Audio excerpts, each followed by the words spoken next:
Kadalasan kapag umaabot na sa edad na 30 ang isang babae, kinakabahan na sila at nag-aalala dahil single pa rin. Kaya naman ang iba ay gumagawa na ng paraan para sila na mismo ang maghanap kay Mr. Right.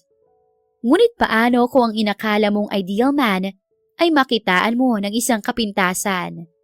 Tatanggapin mo ba ang kapintasang iyon o magiging dahilan iyon para masabi mo sa sarili mo na hindi pa rin siya ang taong itinakda para sa iyo? Kumusta kayong lahat? Ako nga pala si Marga, 31 years old mula sa Caloocan. May gusto lang akong i-share na istorya na nangyari noong nakaraang taon lang. Tungkol ito sa chatmate ko na pangalanan na lang nating Rick. Mahilig akong makipag-textmate kahit noon pa man na hindi pa uso ang Facebook. Hindi kasi ako mahilig makihalubilo. Ang social circle ko, kadalasan ay ang mga kaibigan ko lang sa virtual world. So anyway, wala pa akong nagiging nobyo na totoo. Alam mo yun, totoo as in yung nakakasama ko physically. Palagi na lang online boyfriend. Pagkatapos kapag nag-ghost ako, edi okay lang. Masakit pero at least nawala na sila bago ko pa sila makita in person. Iyon ang kaibahan ni Rick sa iba kong nakachat noon. Nagkita kami. Sad to say, hindi ako natuwa sa nakita ko. Okay naman siya eh. Guwapo, matalino, financially stable. Kaso, bad breath. Alam kong nakakatawa ito para sa mga nakikinig, pero iyon ang totoo. Sobrang arte ko ba? Hindi naman siguro. Basta ang alam ko, noong first meet-up namin, gusto kong i-open up sa kanya ang pagtutoothbrush, pero hindi ko magawa dahil nahihiya ako. Paano ko ba kasi sasabihin sa kanyang bad breath siya in a nice way?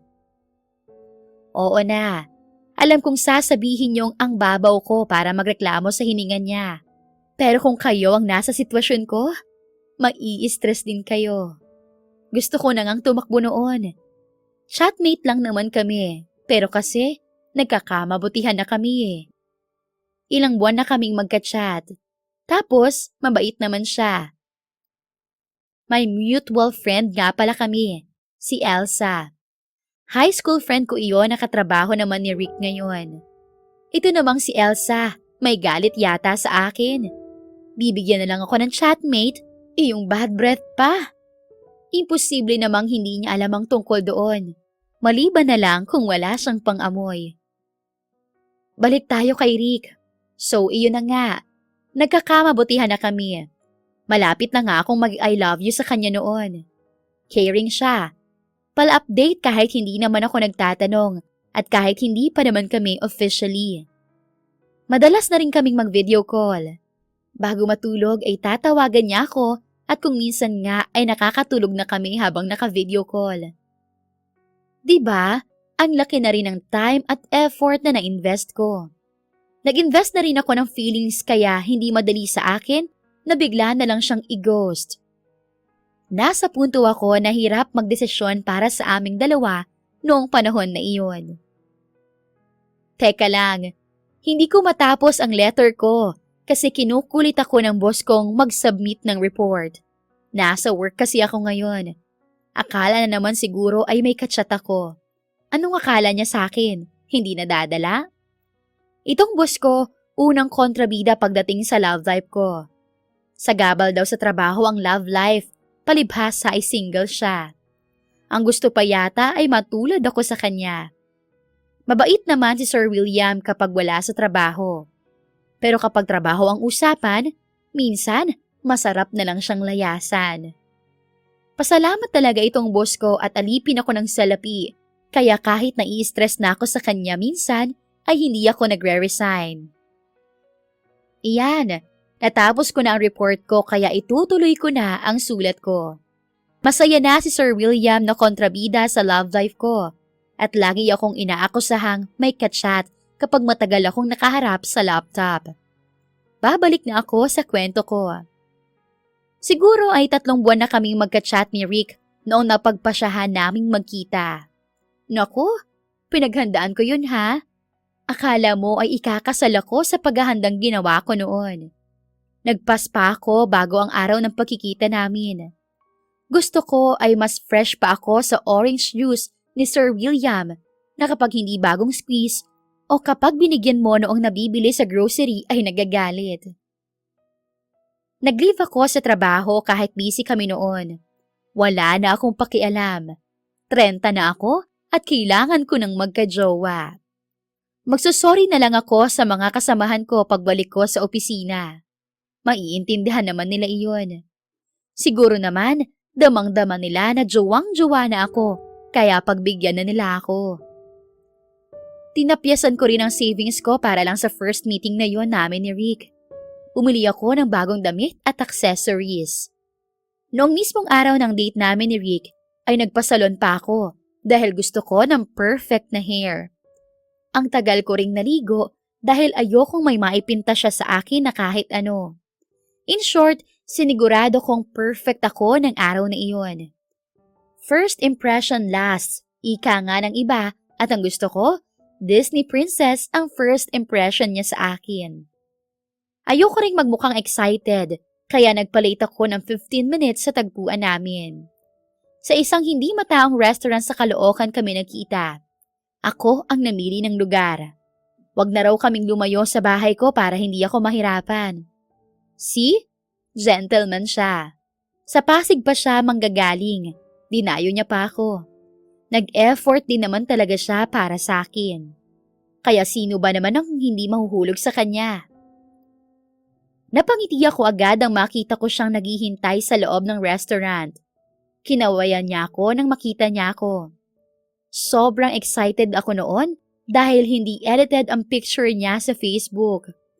Hindi na rin naman ako natatakot dahil magka-video call kami from time to time. Masaya lang siguro ang puso ko dahil sa wakas ay nakita ko na siya ng personal. Napakapamilyar na niya sa akin dahil nga ilang buwan na kaming magka-chat. Kaya excited ako at mukhang magkakajowa na ako sa wakas. At ito na nga. Everything was perfect until he said, "Hi." Siyempre ay in denial ako. Naisip kong baka sa restaurant lang may problema. Pero noong magsalita siya ulit, ay na-confirm kong sa bibig nga niya nanggagaling ang masangsang na amoy. Parang gusto kong mahimatay sa totoo lang. Gusto kong magtakip ng panyo pero parang ang rude ko naman. Saka naisip ko rin ang posibilidad na baka may nakain lang siya na kung ano. Pero tolerable naman ang amoy kapag medyo malayo ang distansya namin. Kaya lang, palagi na lang bang sa chat kami mag-uusap? Paano kami makakabuo ng relasyon kung parang gusto ko na lang umuwi kapag magkasama kami? Nakakainis lang dahil akala ko ay ito na iyon. Ang buong akala ko ay makakapag-uwi na ako ng lalaking maipapakilala kong boyfriend sa bahay namin, pero hindi pa rin pala. But I decided to give it a chance. Gusto ko si Rick. He was perfect except for his breath. Naisip kong baka may solusyon pa. Baka kung magtatagal pa kami, ay magkakaroon din ako ng lakas ng loob na sabihin sa kanya kung ano ang problema. Kung hindi niya mamasamain, ay mabibigyan iyon ng solusyon, hindi ba? Kaya nagtiis ako na i-entertain pa siya. Pero my God, ang hirap-hirap mag-concentrate sa conversation kapag nagpipigil kang huminga. Pero kinaya ko. Ganoon ko siya kagusto. Medyo hindi na lang ako masyadong dumadaldal. Kaya lang, siya ang medyo matanong. Napipilitan tuloy akong magsalita rin ng magsalita kahit sa totoo lang ay hindi na ako halos makahinga. Buti na lang at dumating na ang order naming pagkain. Kapag kumakain siya, medyo iba-iba. Nawawala ang masamang polusyon. Pakiramdam ko tuloy ay nabaliwala ang Disney princess kong paghahanda sa unang meet at date namin. Pero in fairness naman, pinuri niya ako na maganda ako at masarap kausap. Gusto kong sabihin sa kanya na pogi din naman siya, basta wag lang siyang magsasalita. Kung pwede nga lang sabihin na i-chat na lang niya ang mga sinasabi niya, Ginawa ko na. Basta wala lang akong malanghap na masamang hangin. Grabe naman kasi. Sinapawan ng bibig niya ang bango ng mga pagkain sa restaurant. Langhap na langhap ko talaga. Para na ngang pumapasok na rin sa bibig ko. Tapos, katapat pa namin ang aircon na medyo may bahagyang buga ng hangin. Kaya pumupunta sa akin ang pinagsamang amoy ng mga pagkain at ng hininga niya. Parang mahihimatay na tuloy ako. Sobrang pasasalamat ko talaga nang matapos ang date namin dahil nakakahinga ako ng maayos. Para akong nakalabas sa isang imbornal. Diyos ko lang talaga. Hindi ko tuloy alam kung date ba iyon o parusa. Akala ko pa naman magkakajowa na ako at siya na ang Mr. Right ko. Pero bakit ganoon? Bigo na naman ata ako. Pero desidido na ako. Bubuksan ko kay Rick ang topic na iyon kapag medyo mas napalapit pa kami sa isa't isa. Naniniwala pa rin ako masusolusyonan ang problema sa hininga niya. Minor problem lang naman ang hininga kung ikukumpara sa ibang lalaki, hindi ba? Red flag na ba kung bad breath? Parang hindi naman. Proper hygiene lang ang katapat niyon. At least ay caring siya, gentleman at guwapo. Boyfriend material. Mukhang na-impress din naman si Rick sa pagpapadisney princess ko dahil wala siyang tigil sa kasasabi na maganda ako noong magka-chat na lang ulit kami. Naging mas clingy na rin siya. Ako naman, medyo tinabangan. Oo na, maarte na ako. Kung kayo kaya ang makipag-date sa may ganoong amoy, makakaya nyo kaya? Naku, baka nga hindi kayo makaabot ng 15 minutes na kausap siya. Samantalang ako ay nakapagtitiis ng mahigit 2 oras. Dahil sa totoo lang, ay masarap siyang kausap at kasama except sa hininga niya. Ikinuwento ko ang experience ko kay Alisa. Katrabaho ko siya. Pinagtawanan lang naman ako ng gaga. Ang hilig-hilig ko raw kasing makipag-chat kung kani-kanino. Iginiit ko naman na mabuting tao si Rick, kahit bad breath. Ipinaglaban ko pa rin siya. Ayoko masabihang mali ako eh. Ang masaklap, nakisali pa sa pamaba sa akin ng epal kong boss. Kesyo maghanap na lang daw ako ng lalaking kilala ko na, nakakasama ko na, kaysa iyong nagsisettle ako sa chatmate kong bad breath. Sa bad breath may solusyon, sa pangit na ugali, wala. Sabi ko naman sa boss kong epal, "Are you implying na pangit ang ugali ko ha, Marga?" Kunot ang noong tanong niya sa akin. Wala akong sinabing ganun, sir.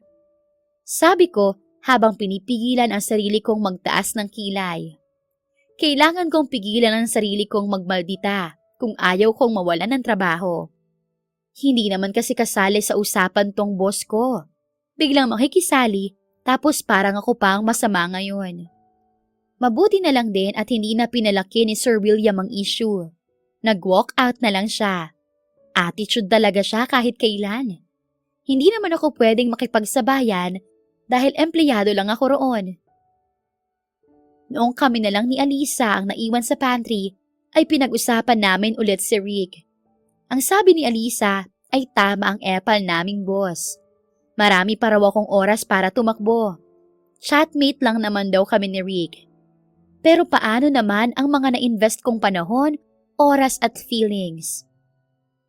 Matigas ang ulo ko kaya hindi ko sila pinakinggan. Itinuloy ko ang pakikipag-chat kay Rick. Hanggat sa chat lang kami nag-uusap, ay safe ang paghinga ko. Mabubuhay ako ng matiwasay. Chinat ko rin ang magaling na si Elsa. Ang katwiran ng bruha, hindi raw niya naaamoy dahil hindi naman daw sila nag-uusap sa trabaho. Nag-chat lang naman daw iyon noong humingi kay Elsa ng makaka-chatmate. Ako ang naisip niyang ireto kay Rick dahil ako lang daw ang single na kakilala niya. Hindi na ako nakipagtalo at baka nga totoo. Sinabi ko na lang na huwag ipagsasabi ang napag-usapan namin dahil baka kumalat sa trabaho nila. Nakakaawa rin naman si Rick. Hanggang sa mag-request si Rick na magkita na naman kami. Tumanggi na muna ako. Nagdahilan ako na busy sa trabaho. Medyo may takot na kasi ako. Hindi ko pa alam kung paano ko sasabihin sa kanya ang bad breath niya. Pero kung hindi ko sasabihin, paano niya sosolusyonan? Nagkatampuhan kami ni Rick dahil sa hindi ko pagpayag na magkita kami. Ganoon pa man ay tuloy pa rin kami sa pagchat-chat. Hindi pa rin naman official ang relasyon namin dahil wala pang nag-I love you. Hindi rin naman namin napapag-usapan kung ano nga ba kami. Hanggang sa dumating ang araw ng birthday niya, wala akong choice kung hindi makipagkita sa kanya. Nauubusan na rin naman kasi ako ng dahilan. Ibinili ko siya ng relo. Pang personal hygiene sana ang reregalo ko. Kaso, baka ma-offend naman siya. Para hindi ako masyadong mahirapan, ay nag-face mask ako. Ang sabi ko na lang ay may ubo ako nung nagtanong siya kung bakit ako nakasuot niyon. Ang request niya ay manood kami ng sine at pinagbigyan ko na lang. Birthday naman niya. Nawawala ang atensyon ko sa palabas sa tuwing may side comment siya. Walang pagbabago. Nahihirapan pa rin akong huminga kapag kasama ko siya.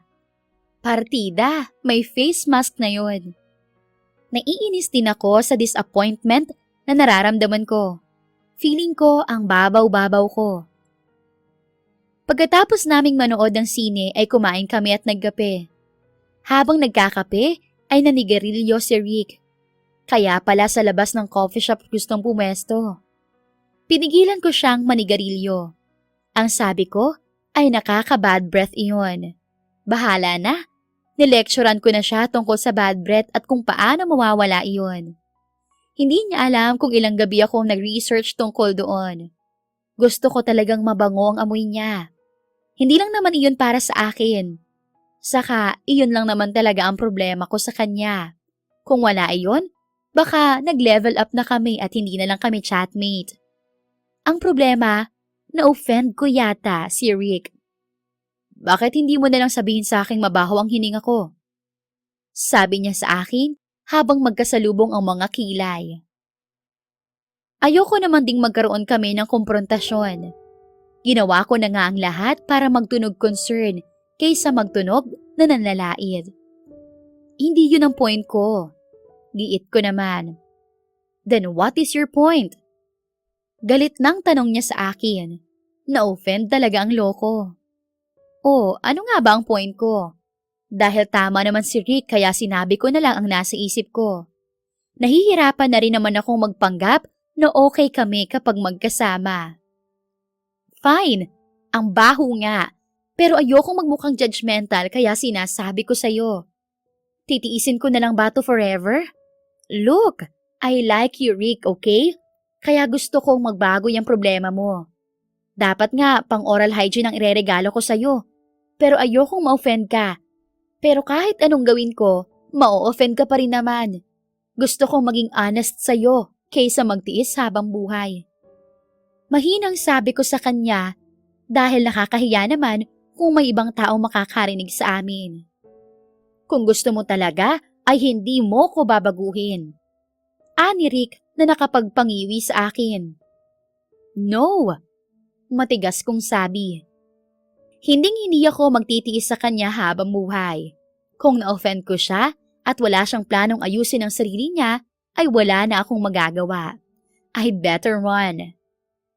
I'm sorry if I offended you, Rick. Pag-apologize ko sa kanya. Pero kung wala kang planong magbago, ay wala na akong magagawa.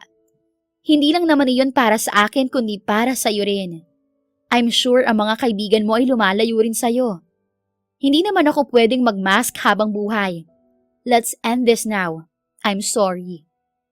Nag-walk out na ako at nagpasalamat na lang na hindi niya ako hinabol.